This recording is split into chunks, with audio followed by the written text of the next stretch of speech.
இருக்குன்னு நான் எவ்வளோ யோசனை பண்ணேன். ரொம்ப கனமாக 2 விஷயம் சொல்லிட்டாங்க. அதை கொஞ்சம் ரிலாக்ஸ் பண்ணுறதுக்காக நான் வேறு மாதிரி ஒரு ஃபார்மேட் எடுத்துக்கிறேன். இந்த குழந்தைகளில் கிட்டத்தட்ட 80% வந்து நீங்கள் என்னத்தான் ரோல் மாடலாக எடுத்துக்கணும். சூர்யா கார்த்திங்கிறவங்க சிவகுமார்ங்கிற நடிகனுடைய பிள்ளைங்க. ஆனால் நான் வந்து ஒரு ஏழை தாயினுடைய மகன். இப்போ நீங்கள் நிறைய பேர் சொன்னீங்க அப்பா இல்லை அம்மா இல்லை சொன்னீங்க. அந்த மாதிரி நான் பிறந்த போதே என் தந்தையார் இருந்து விட்டார். எங்கள் அப்பா என்ன கலர்னு எனக்கு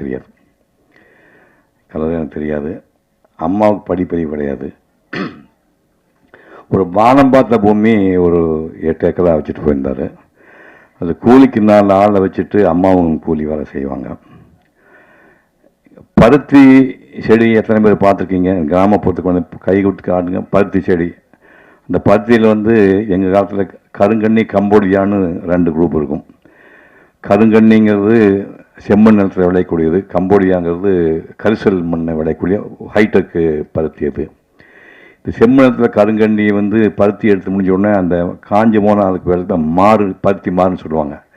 அதை வந்து மனுஷங்க தான் பூமியிலேருந்து பிடுங்கி எடுக்கணும்.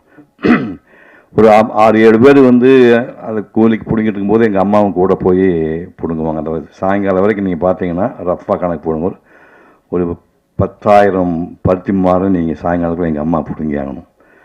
பிடுங்கினா ஈஸியாக வராது. முக்கி பிடுங்கணும். பிடுங்கி எடுக்கும்போது 10-15 பிடுங்கும்போது லேசாக அது சிவப்பு கலராகி கொஞ்சம் நேரமாகி மத்தியானத்துக்குள்ளே இது தோல் உறிஞ்சிடும். முதல்ல கொப்பளமாகி உள்ள வாட்டுறதுக்கு அப்புறம் அதே உறிஞ்சிடும். நான் பல தடவை என் தாயாரை மாலையில் போய் பார்க்கும்போது வெள்ளை துணி சுற்றிட்டு இருப்பாங்க. அந்த துணியை பிரித்து காட்டினா உள்ளே வந்து சேப்பாக திட்டிருக்கும். அந்த துணியை ஃபுல்லாக எடுத்தால் ரத்தம் வந்துட்டுருக்கும். இப்படியெல்லாம் வேலை செய்த என் தாயாரை நான் கண்ணால் பார்த்தவன். பஞ்சம்னா அவங்களுக்கெல்லாம் என்னென்னு தெரியாது. பஞ்சம்னா உணவு தான், எதுவுமே விளையாது. அந்த காலகட்டத்தில் ஒட்டக பால் பவுடர் கொடுப்பாங்க. ஒட்டக பால் பவுடர் சாப்பிட்றவங்க யார் இருக்கீங்களா? அங்கே யாராவது கை தூக்க முடியுமா? ஒட்டக பால் பவுடர் இங்கே கல்யாணி ஒருத்தருக்கார்.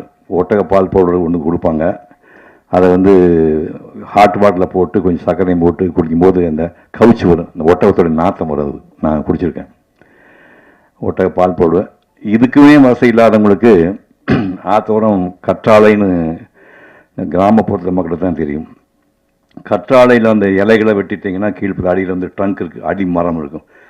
மரத்தில் கடப்பாறையை போட்டு நம்பினீங்கன்னா உள்ளே வந்து ஒரு யானையோட தந்தர் கலர், ஒரு வெண் பழுப்பு கலரில் கிழங்கு வரும். அந்த கிழங்குல வந்து இவ்வளோ, இதுக்கு பேர் குதிர்னு பேர். மொடாங்கிற சிறுசாக இருக்குது, பெருசாக இருக்கு பேர் குதிர்னு பேர். குதிருக்குள்ளே ஒரு பாதி குதிருக்கு வந்து கட்டி அதை போட்டுட்டு கொட்டையை நீக்கி நார் வச்சு இவ்வளவு புளியை உள்ளே போடணும். அதுக்கப்புறம் கருப்பட்டி வந்து தட்டி ஒரு 10-20 கருப்பட்டி வட்டு அதை தட்டி உள்ளே போடணும். போட்டு ஒரு பாதி குதிருக்கு தண்ணி ஊற்றி 24 மணி நேரம் இறைச்சிங்கன்னா அந்த பழுப்பு கலரில் உள்ள அந்த கிழங்குல வந்து இந்த புளியோட எசன்ஸும் கருப்பட்டி எசன்ஸ் சேர்ந்து திருநெல்வேலி அல்வா கலர் இருக்கும். இப்படி வச்சு பார்த்தீங்கன்னா திருநெல்வேலி அல்வா மாதிரியே இருக்கும். சாப்பிட்டிங்கன்னா 2 ஹவர்ஸில் லூஸ் மோஷன் போகும். இதையெல்லாம் நாங்கள் சாப்பிட்டு பார்த்துருக்குறோம். படுத்துட்டு இருக்கும்போது திடீர்னு எனக்கு சாப்பாடுன்னா, எங்கள் காலத்தில் சாப்பாடெல்லாம் தினமும் சமைக்கிறதுலாம் கிடையாது. காலையில் முந்தின நாள் செஞ்சு பழைய சாதம் இருக்கும், சோளச்சோறு இருக்கும். அடிப்பத்தினா அதுக்கு இப்போ சீவச்சோறு சொல்லுவாங்க. சீவச்சோறத்துக்கு ஒரு சின்ன பீஸ் போட்டு பால், எப்படி மாடு இருக்குனால தயிர் கிடைக்கும், தயிரும் சீவச்சோறும் போட்டு தான் நான் அந்த ஒரு 6-7 ஆண்டுகள் பள்ளிக்கு போகும்போது காலையில் சாப்பிடுவேன். அப்புறம் தாங்க முடியாமல் ஒரு இடத்துல எங்கள் அம்மாக்கிட்ட பொங்கச்சோறு போட முடியாமல் நீ எதுக்காக நீ பெற்ற அப்படின்னு கேட்டேன். அது எங்கள் அம்மா ஒரு பேசாமல் படந்தேன். அது ஒன்றும் சொல்லாமல் எப்படியோ கடனோடு வாங்கி ஒரு பிடி அரிசி மட்டும் வச்சுருந்து அந்த ஒரு பிடியை வந்து போட்டு சமைச்சு, அரிசியும் பருப்பு சாதம், கோயம்புத்தூர் ஜில்லாவில் உங்களுக்கு தான் தெரியும், நீங்கள் லெமன் ரைஸ் சொல்லுவீங்க, இல்லை அது அரிசியும் பருப்பு சாதம் செஞ்சு பள்ளிக்கூடத்துக்கு போகிற அன்றைக்கி மட்டும் அந்த பாத்திரத்துக்குள்ளே போட்டு எங்கள் அம்மா அனுப்புவாங்க. மற்ற நேரத்தில் கிடைக்காது. சாயங்காலம் கொள்ளு, தட்டைப்பயிறு, பச்சைப்பயிறு, சுண்டல், அதான் நைட் சாப்பாடு. இப்போ போகும்போது ஊருக்குள்ளே பள்ளிக்கூடம் கிடையாது, மின்சாரம் கிடையாது, டாய்லெட் கிடையாது, குடி தண்ணீர் கிடையாது.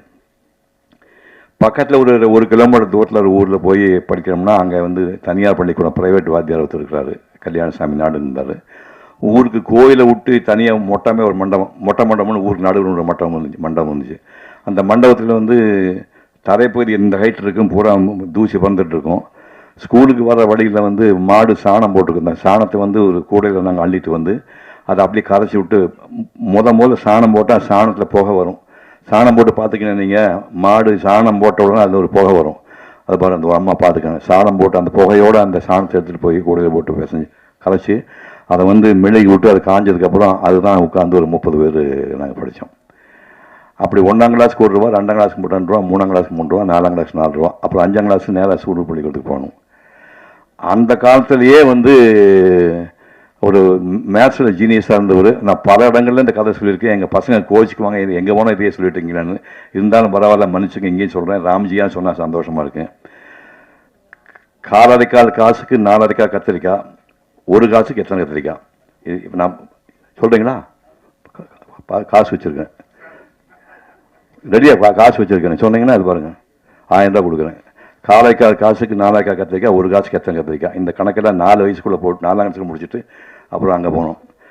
அங்கே போனோம்னா 6, 7, 8க்கு 2.25 ரூபா ஃபீஸ், 9, 10, 11க்கு 5.25 ரூபா ஃபீஸ். இப்போ வரும்போது அதுக்கு டோட்டல் பண்ணி பார்த்தேன், 365 ரூபா 50 பைசா. எனக்கு வந்து எஸ்எஸ்எல்சி முடிக்கிறதுக்கான செலவு 365 ரூபா 50 பைசா. இப்போ காஃபி பையனை ப்ரீ கேஜி சேர்த்து கொடுக்க 2.5 லட்சம் ரூபா கேட்குறாங்க. கற்பனை பண்ணி பாருங்கள், பைத்தியம் முடிச்சுதான் நினச்சி பாருங்க. 365 ரூபா 50 பைசாவில் நான் ஸ்கூல் பையனில் முடிச்சிட்டேன். அங்கே ஒரு கிளைமாக்ஸ் வந்தது. எஸ்எஸ்எல்சி படிக்கும்போது அம்மா பழக்கம் போல் காடுகளில் வேலை பார்த்துட்டு இருக்காங்க. 5.25 ரூபா ஃபீஸ் மாதத்துக்கு கட்டியாச்சு, மந்த்லி ஃபீஸ் கட்டியாச்சு. ஒரு வாரம் கழிச்சு தலையை சொல்லிஞ்சு என்னடான்னு கேட்டாங்க. 11 ரூபா 50 பைசா. இது என்ன இளவு அப்படின்னாங்க. இது வந்து பப்ளிக் எக்ஸாம் எழுதணுமாம்மா, பொது பரீட்சையாமா, அதுக்கு உயர் எடுத்துருவோம் நீ அப்படி கொடுத்துட்டு அதுக்கு ஒரு 11 ரூபா 50 பைசா பேர டிக்கெட் கொடுத்தாங்க. பேங்க்கெல்லாம் கிடையாது, சட்டிக்குள்ளே வந்து ஒரு மஞ்சள் துணி சுற்றி வச்சுருப்பாங்க, அதை எடுத்து 50 கொடுத்தாங்க. அப்போ ஒரு வாரம் கழிச்சு போய் பின்னாடி கை கட்டி நின்னேன். இப்போ என்ன மாப்பிள்ளை வந்து நிற்கிறேன், என்ன விஷயம் அப்படின்னாங்க. இல்லை இந்த 6, 7, 8, 9, 10, 11 இப்போ இந்த 5, 6 வருஷம் படித்தா பசங்க ஒரு 20 பேர், பொண்ணுங்க ஒரு 5, 6 பேர், பள்ளிக்கு டீச் பண்ண வாத்தி ஒரு 6, 7 பேர். ஒரு ஸ்வீட்காரன் காப்பியில் ஒரு குரூப் ஃபோட்டோ ஒன்று எடுத்துக்கணும். 5 கொன்னே போடுவேன். 5 குழந்தைங்க வந்துச்சு, ஒன்றா செத்து போச்சு. ஒரு பையன் செத்து போச்சு, பொண்ணு செத்து போச்சு, ஒன்றா பிள்ளைகள் செத்து போயிட்டான். ஒரு பொண்ணுக்கு 5, 6 குழந்தை கொன்னே போடு பையன் பரவாயில்ல. பேசாமல் வந்துட்டேன். அன்னைக்கு போய் அந்த எல்லாரும் போனாங்க. என்ன மாதிரியே கூட படித்தவங்கள நான் எப்பவும் 4th ரேங்க் தான், விட மாட்டாங்க. ராட்சச பையலுக்கு முன்னாடி 3 பேர் விடவே மாட்டேன். என்ன முக்குனாலும் விட மாட்டாங்க. 4th ரேங்க் தான் கஷ்டப்பட்டு படித்தேன். அந்த 1, 2, 3லேயும் 2 பேருக்கு வீட்டில் கையில் காசு கொடுக்கல. ஒரு 3, 3:30 மணிக்கு எல்லாம் பெஞ்செலாம் போட்டு ரெடி பண்ணிட்டாங்க. நான் 3 வெளியே போகிற பையை தூக்கி தோல்டு போட்டு எங்கடா போகிறீங்கன்னாங்க. வீட்டுக்குண்ணா குரூப் ஃபோட்டோன்னாங்க. அது காசு கொடுத்தவங்களுக்கு அப்படின்னா, ஓ காசு கொடுக்கலையோ அப்படின்ட்டு பரவாயில்லப்பா ஃபோட்டோவில் இருந்து போனாங்க. அது கேவலமாக இருக்குது அப்படின்னு நம்ப மாட்டேங்க. எங்கள் குரூப் ஃபோட்டோ யார் வீட்டு இருந்தாலும் நான் பார்க்க மாட்டேன். இப்போ எங்கள் குரூப் ஃபோட்டோ வச்சுருந்தா நான் எனக்கு கண்டு இருட்டே இருந்தேன். குரூப் ஃபோட்டோ பார்க்க மாட்டேன், நம்பவே மாட்டேங்க. 50 ஆண்டுகள் வந்து நான் குரூப் ஃபோட்டோவை பார்க்கவே இல்லை. இப்போ நான் வந்து எங்கள் காலத்து இப்போ டிஜிட்டல் கேமரா வந்துடுச்சு. நான் வாழ்ந்த காலத்தில் வந்து ஃபிலிம் தான் இருந்தது. 192 படங்கள் நடிச்சு. ஆனால் எங்கள் புறமே டிஜிட்டலில் கிடையாது, ஒரிஜினல் ஃபிலிம் போட்டு தான் வந்திருக்கேன். இன்னைக்கு கணக்கு போட்டு பார்த்தீங்கன்னா ஒரு 4, 5 கோடி ஃப்ரேமில் இந்த முகம் இருக்குது. அந்த 5 ரூபா ஃபோட்டோ கிடையாது. ஏதோ இன்னைக்கு கைதட்டுக்காக சொன்னீங்க. இப்போ எப்போ நெஞ்சில் வலிக்கு நினச்சி பாருங்க. அந்த 5 ரூபா ஃபோட்டோ எனக்கு வாங்கி எடுக்க முடியல. அப்புறம் காலம் எப்படி ஹெல்ப் பண்ணுச்சுன்னா, அதுக்கப்புறம் 2057 விட்டு 50 ஆண்டுக்கு அப்புறம் அதே ஸ்கூலுக்கு விஜய் டிவிக்காரங்க வந்து மீண்டும் பள்ளிக்கு போகலாம் வாங்க சார்னு கூட்டிகிட்டு போய் அதே ஸ்கூலை தேடி உயிரோட வந்து 7 பசங்க 5 பாட்டி ஆகிட்டாங்க. 4 பிள்ளைங்க பாட்டிமா. நான் தாத்தா தானே, ஒரு 4-5 பாட்டிமாருங்க கூட படித்தீங்க. வாத்தியார் 4 பேர் எல்லாம் வச்சு அதே பெஞ்சு இருக்குது, பழைய பெஞ்சு கிராக் விட்டுருந்து அதே பெஞ்சை போட்டு அதே இடத்துல ஒரு ஃபோட்டோ எடுத்து வச்சுருக்கேன். நான் இப்போ அந்த ஃபோட்டோ வச்சுருக்கிறேன். அதுக்கப்புறம் என்ன பண்ணேன்னா, ஒரு சிஇஓ அதிகாரி சொன்னார், கவர்மெண்ட் பள்ளிக்கு காசு யாரும் கொடுக்க மாட்டாங்க. கல்யாணி சார் தெரியும், ப்ரைவேட் பள்ளிக்கு நிறையா கேபிடேஷன் ஃபீஸ் வாங்குவாங்க, கவர்மெண்ட் பள்ளிக்கு காசு கிடைக்காது. நீங்கள் படித்த பள்ளி உங்கள் மாதிரி முக்கியமான இருக்குது, நீங்கள் தத்தெடுத்துட்டா அந்த பெரிய புண்ணியம் கிடைக்கும் பாருங்க. அந்த வினாடியே இந்த பள்ளியை தத்தெடுத்துக்கணும்னு சொல்லி தத்தெடுத்து ஊராக போய் 26,000 ஒரு மீட்டிங் கூப்பிட்டா 25 ரூபா பில்லு நேரம் அங்கே ட்ரஸ்ட்டுக்கு அனுப்ப சொல்லி நானே ரெடி பண்ணி இப்போ வந்து அந்த ட்ரஸ்ட்டில் வந்து 30 லட்சம் ரூபா சேர்த்து வச்சு 10 நாளைக்கு முன்னாடி இந்த பொண்ணு எங்கடாது ப்ரைஸ் வாங்கிச்சு, எங்கள் ஊர் பொண்ணுங்க, அந்த பொண்ணு சூலூர் பொண்ணு அதான் வந்துக்கு வாங்க, அந்த பொண்ணை வந்து ப்ரைஸ் வாங்கியிருக்குது. 1.5 லட்சம் ரூபா இன்ட்ரெஸ்ட் வருது, 30 லட்சம் ரூபா பேங்க்கில் போட்டு 14ஆவது ஆண்டு ஃபர்ஸ்ட் கொடுத்துருக்கேன். இதெல்லாம் எதுக்காக சொல்ல வரேன்னா, எங்கே பிறந்தேன், நீங்கள்லாம் என் மகள் பேரம் பேத்தியெல்லாம் கிடையாது. நீங்களா நம்மளாம் ஒரே ரத்தம், நம்ம ஒரே ரத்தம். நீ நினச்சிங்கன்னா சிவகுமார் ஒன்றுமே இல்லை, சிவகுமார் சாம்பிள். நீங்கள் வந்து உங்களுக்கு இமயமலை இருக்குது, இமயமலை உங்களால் தொட முடியும். ஒரே விஷயம், கல்வி. அந்த ஒரு 11 பேர் படிக்க ஆரம்பித்தா நான் ஒருத்தன் தான் ஒரு தெப்பு தேடி வெளியே வந்தேன். அந்த கல்வி தான் எனக்கு காப்பாற்றிட்டு. கல்வியும் ஒழுக்கமும். காப்பாற்றிப்பட்டு 68 வருஷம் ஆகுது. கை தூக்குங்க, காஃபி சாப்பிடலாம், கை தூக்குப்பா, ₹1 இருக்க மாட்டீங்க, தூக்குங்க.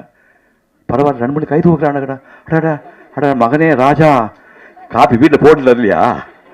அப்படி வா, போட்டு கொடுத்து சாப்பிடாம தானே பெரிய ஆளு பிருந்தாசாரி சொல்லியா? போட்டு கொடுத்து காப்பி 1958 அப்புறம் இது வரைக்கும் நாக்களுக்கு படல. அப்போ எதுக்கு நம்ம காப்பியே சாப்பிட்டேன்னா தண்ணி அடிப்போமா, மொத்த சமாதானம் பண்ணுவோமா? கல்வியும் ஒழுக்கமும் தான் உங்களை இமயமலை உச்சியில் உட்கார வைக்கும். நன்றி, வணக்கம்.